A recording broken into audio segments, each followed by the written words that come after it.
ओबीसीतून आरक्षण द्यावं ही प्रमुख मागणी समोर आलेली आहे आणि याच अनुषंगाने आता भाजप नेत्या चित्रा वाघ यांनी मवियाचे जे नेते आहेत त्यांना काही प्रश्न विचारले आहेत। खास करून शरद पवार आणि उद्धव ठाकरेंची या संदर्भात काय भूमिका आहे त्यांनी स्पष्ट करावं असं चित्रा वाघ यांनी आवाहन केलंय। मवियाने सरकार असताना 2.5 वर्षात मराठ्यांसाठी काहीही केलेलं नाही असाही हल्लाबोल चित्रा वाघ यांनी केलाय। ते सगळे विरोधी पक्षाचे नेते जात आहेत, जायला पाहिजे सगळ्यांनी, परंतु ते जे म्हणतात ना जेवण आणि बाकीच्या सगळ्या ज्या गोष्टी आहेत, मराठे जेवायला आलेले नाही आहेत मुंबईत, ते आरक्षण घ्यायला आलेत आणि त्यांची मुख्य मागणी काय आहे की आम्हाला ओबीसीतून आरक्षण द्या। त्यांचा मेन मुद्दा काय की आम्हाला ओबीसीतूनच आरक्षण पाहिजे। मग ओबीसीतूनच आरक्षण पाहिजे तर तुमची भूमिका सांगा काय आहे। तुमच्याकडे 2.5 वर्ष होते ना मधले, तुम्ही काय केलं? तुम्ही ते आरक्षण सुद्धा टिकवू शकले नाही।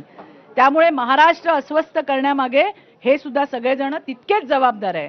ज्या वेळेला तुमच्या हातात होतं तुम्ही काही केलं नाही आणि आता